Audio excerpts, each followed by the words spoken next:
Mutual fund scheme में invest करें। Mirae asset large cap fund में इन्वेस्ट करें, एसबीआई ब्लू चिप फंड में करें, ICICI prudential blue chip fund में करें, रिलायंस लार्ज कैप फंड में करें, एक्सिस ब्लू चिप फंड में करें या फिर Franklin India blue chip fund में करें। तो उसके लिए आपको कई सारी चीजें एनालाइज करनी पड़ेगी। तो चलो देखते हैं कि म्यूचुअल फंड स्कीम सिलेक्ट करते वक्त आपको कौन कौन सी चीजें देखनी होती हैं और किन चीजों के बेसिस पर आपको म्यूचुअल फंड स्कीम सिलेक्ट करनी होती है। तो सबसे पहले आपको देखना होता है इस म्यूचुअल फंड का रिटर्न, कि इस म्यूचुअल फंड स्कीम ने कितना रिटर्न दिया है। तो सवाल आता है कि ये इन्फॉर्मेशन कहाँ पर चेक करें। तो इस इन्फॉर्मेशन को आप valueresearchonline.com इस वेबसाइट पर जाकर या फिर ग्रो इस ऐप पर जाकर चेक कर सकते हो। तो valueresearchonline.com पर जाकर यहाँ एसबीआई ब्लू चिप फंड ये नाम सर्च करके आप एसबीआई ब्लू चिप फंड की सारी डिटेल्स जान सकते हो। या फिर सेम चीज आप ग्रो ऐप पर भी कर सकते हो। ग्रो ऐप इंस्टॉल करके आप वहाँ पर SBI blue chip fund search कर सकते हो। उसके बाद आपको एसबीआई ब्लू चिप फंड की इन्फॉर्मेशन मिल जाएगी। तो यहाँ पर आप आसानी से इस फंड के रिटर्न्स देख सकते हो कि पिछले 1 साल में एसबीआई ब्लू चिप फंड ने कितना रिटर्न दिया है, पिछले 3 सालों में एसबीआई ब्लू चिप फंड ने कितना रिटर्न दिया है और पिछले 5 सालों में एसबीआई ब्लू चिप फंड ने कितना रिटर्न दिया है। उसके बाद आपको इन रिटर्न्स को उस म्यूचुअल फंड स्कीम के बेंचमार्क से कंपेयर करना है। जैसे कि आप यहाँ पर देख सकते हो कि पिछले 1 साल में एसबीआई ब्लू चिप फंड ने -3.5% रिटर्न दिया है। वही एसबीआई ब्लू चिप फंड के बेंचमार्क ने पिछले 1 साल में -2% रिटर्न दिया है। यानी पिछले 1 साल में एसबीआई ब्लू चिप फंड ने उसके बेंचमार्क से खराब परफॉर्म किया है। उसके बाद पिछले 3 सालों में एसबीआई ब्लू चिप फंड ने 6.8% रिटर्न दिया है। वही उसके बेंचमार्क ने पिछले 3 सालों में 12.6% रिटर्न दिया है। यानी पिछले 3 सालों में भी एसबीआई ब्लू चिप फंड ने कुछ खास परफॉर्म नहीं किया है। हम तो ये कह सकते हैं कि काफी खराब परफॉर्म किया है। उसके बाद अगर 5 साल के रिटर्न्स की बात की जाए तो एसबीआई ब्लू चिप फंड के रिटर्न्स CAGR यानी कंपाउंडेड सालाना 11% रहे हैं। वही एसबीआई ब्लू चिप फंड के पिछले 5 साल के कंपाउंडेड रिटर्न्स 12.3% रहे हैं। तो चाहे 1 साल की बात करो या 3 साल की या फिर 5 साल की, एसबीआई ब्लू चिप फंड ने उसके बेंचमार्क के कंपैरेटिवली काफी खराब परफॉर्म किया है। तो म्यूचुअल फंड सिलेक्ट करने का पहला क्राइटेरिया ये है कि उस म्यूचुअल फंड के लॉन्ग टर्म रिटर्न्स उसके बेंचमार्क से ज्यादा होने चाहिए।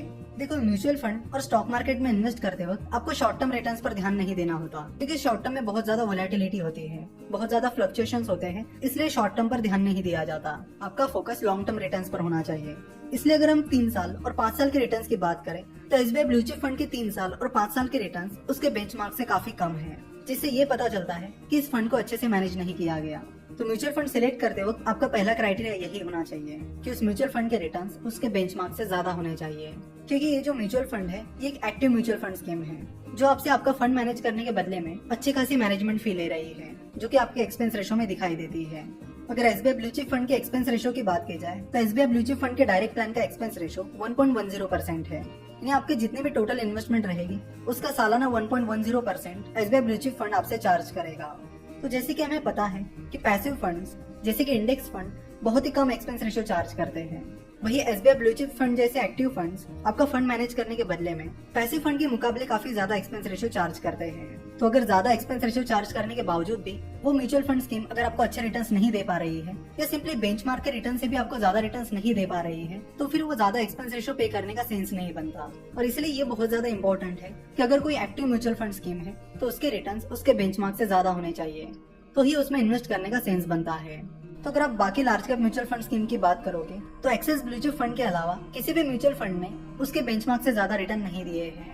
तो ऐसे केस में अगर आप ब्लू चिप फंड में इन्वेस्ट करने की प्लानिंग कर रहे हो तो नेक्स्ट स्टेप में आप एक्सिस ब्लू चिप फंड का भी एनालिसिस कर सकते हो। उसके बाद नेक्स्ट इंपॉर्टेंट चीज जो है वो है उस स्कीम का फंड मैनेजर। तो यहाँ पर नीचे फंड मैनेजर पर क्लिक करके आप देख सकते हो कि miss Sohini Andani SBI blue chip fund की मैनेजर है और वो जनवरी 2013 से इस फंड को मैनेज कर रही है।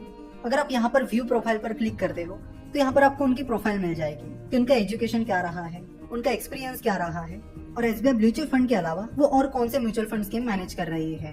तो एसबीआई ब्लू चिप फंड के अलावा miss Sohini Andani SBI Magnum mid cap fund भी मैनेज कर रही है। तो अगर आपको फंड मैनेजर के एक्सपर्टीज के बारे में जानना है तो आपको ये भी चेक करना पड़ेगा कि जितने भी म्यूचुअल फंड स्कीम्स वो फंड मैनेजर मैनेज कर रहा है उन्होंने कैसे रिटर्न्स दिए हैं। चलो तो देखते हैं कि SBI Magnum mid cap fund ने कैसे रिटर्न्स दिए हैं। तो यहाँ पर आप देख सकते हो कि SBI Magnum mid cap fund ने पिछले 3 सालों में -1.7% रिटर्न दिया है और पिछले 5 सालों में 8.3% रिटर्न दिया है। अगर आप इन रिटर्न्स को उसके बेंचमार्क के साथ कंपेयर करोगे तो आपको यहाँ पर दिखाई देगा कि SBI Magnum mid cap fund ने पिछले 3 सालों में -1.7% रिटर्न दिया है, वही उसके बेंचमार्क ने 11.1% रिटर्न दिया है। SBI Magnum mid cap fund ने पिछले 5 सालों में कंपाउंडेड सालाना 8.3% रिटर्न दिया है। वहीं उसके बेंचमार्क ने कंपाउंडेड सालाना 17.6% रिटर्न दिया है। तो यहाँ पर भी आप देख सकते हो कि SBI Magnum mid cap fund ने उसके बेंचमार्क के कंपैरेटिवली बहुत खराब परफॉर्म किया है। तो यहाँ पर आप देख सकते हो कि जो दोनों म्यूचुअल फंड स्कीम में सोहिनी नंदानी मैनेज कर रही है, उन दोनों के रिटर्न्स उसके बेंचमार्क से बहुत ज्यादा कम है। यानी इसका मतलब है कि इन दोनों म्यूचुअल फंड स्कीम्स को उतने अच्छे से मैनेज नहीं किया गया। फंड मैनेजर का एनालिसिस करते वक्त आपको ये भी देखना होता है कि वो फंड मैनेजर उस फंड को कब से मैनेज कर रहा है। कई बार फंड मैनेजर चेंज हो जाते हैं, इसलिए आपको देखना होगा कि जो करंट फंड मैनेजर है वो कब से उस फंड को मैनेज कर रहा है, और जब से वो फंड को मैनेज कर रहा है तब से उस फंड ने कितने रिटर्न्स दिए हैं। क्योंकि म्यूचुअल फंड्स में अल्टीमेटली आपका पैसा वो फंड मैनेजर मैनेज कर रहा है। आपका पैसा किस कंपनी में इन्वेस्ट करना है ये डिसीजन अल्टीमेटली वो फंड मैनेजर ले रहा है। इसलिए आपको कितने रिटर्न्स मिलेंगे ये उस फंड मैनेजर के स्किल्स पर बहुत ज्यादा डिपेंड करता है। इसलिए बहुत ज्यादा इंपॉर्टेंट है कि आप बहुत अच्छे से उस फंड मैनेजर को एनालाइज करो, उसके स्किल्स को समझो। जितने भी म्यूचुअल फंड स्कीम वो फंड मैनेजर मैनेज कर रहा है उनके रिटर्न्स देखो, उन्होंने कैसा परफॉर्म किया है ये देखो। इसलिए जब आप किसी म्यूचुअल फंड स्कीम में इन्वेस्ट करते हो तो आपको ये भी ध्यान रखना होगा कि आपने इन्वेस्ट करने के बाद कहीं उस म्यूचुअल फंड स्कीम का फंड मैनेजर चेंज तो नहीं हो गया। अगर ऐसा होता है तो आपको अलर्ट रहने की जरूरत है। आपको जो भी नया म्यूचुअल फंड मैनेजर आता है उसको दोबारा से एनालाइज करना होगा, उसके एक्सपर्टीज को चेक करना होगा।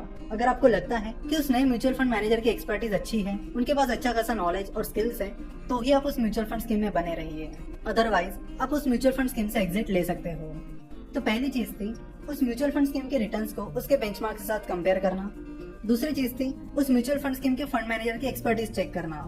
तीसरी चीज है उस म्यूचुअल फंड स्कीम का एक्सपेंस रेशो चेक करना कि क्या वो म्यूचुअल फंड स्कीम ज्यादा एक्सपेंस रेशो तो नहीं लगा रही है। कई सारी म्यूचुअल फंड स्कीम के एक्सपेंस रेशो बहुत ज्यादा होते हैं, जबकि उनके रिटर्न्स उसके हिसाब से कुछ खास नहीं होते। इसलिए इस म्यूचुअल फंड के एक्सपेंस रेशो उसी हिसाब से होने चाहिए जिस तरह के रिटर्न्स वो दे रहे हैं। अगर वो ज्यादा एक्सपेंस रेशो लगा रहे हैं और रिटर्न्स कुछ खास नहीं दे रहे हैं तो उतना ज्यादा एक्सपेंस रेशो देने में सेंस नहीं बनता है। उसके बाद आपको टैक्सेशन बेनिफिट्स पर भी ध्यान देना होगा। म्यूचुअल फंड में इन्वेस्ट करके आप कई सारे टैक्स बेनिफिट्स का फायदा ले सकते हो। तो आप जिस स्कीम में इन्वेस्ट कर रहे हो उसमें आपको टैक्स बेनिफिट के हिसाब से भी ध्यान देना होगा, और जिस तरह के टैक्स बेनिफिट्स आप लेना चाहते हो उसके अनुसार आप म्यूचुअल फंड स्कीम में इन्वेस्ट कर सकते हो। जैसे कि अगर इसी म्यूचुअल फंड स्कीम की बात की जाए, यानी एसबीआई ब्लू चिप फंड की बात की जाए, तो ये एक इक्विटी म्यूचुअल फंड स्कीम है जिसमें अगर आप 1 साल के पहले यूनिट्स बेचते हो तो आपको अपने प्रॉफिट पर 15% टैक्स पे करना पड़ेगा। वही अगर आप इन यूनिट्स को 1 साल से ज्यादा टाइम पीरियड के लिए होल्ड करते हो तो आपको पहले 1 लाख रुपए के प्रॉफिट पर कोई भी टैक्स नहीं लगेगा, और 1 लाख के ऊपर जो भी प्रॉफिट आपको हुआ है उस पर आपको 10% टैक्स लगेगा। तो एक बात ध्यान में रखना कि equity mutual fund scheme short term investment के लिए है ही नहीं। अगर आप 1 साल, 1.5 साल, 2 साल के लिए इन्वेस्टमेंट की प्लानिंग कर रहे हो तो please equity mutual fund scheme में इन्वेस्ट मत कीजिए। अगर आपकी 3 साल, 5 साल, 10 साल की प्लानिंग है तो ही आप इक्विटी म्यूचुअल फंड स्कीम में इन्वेस्ट करिए, क्योंकि इक्विटीज यानी स्टॉक मार्केट लॉन्ग टर्म के लिए होता है, उसमें आप शॉर्ट टर्म में इन्वेस्ट नहीं कर सकते। शॉर्ट टर्म में वो आपके लिए काफी ज्यादा रिस्की हो सकता है। आशा करता हूँ कि आज के इस एपिसोड में आपके म्यूचुअल फंड सिलेक्ट करने से रिलेटेड जितने भी डाउट्स थे उतने क्लियर हो गए होंगे। आशा करता हूँ कि आप आसानी से म्यूचुअल फंड स्कीम को सिलेक्ट कर पाओगे।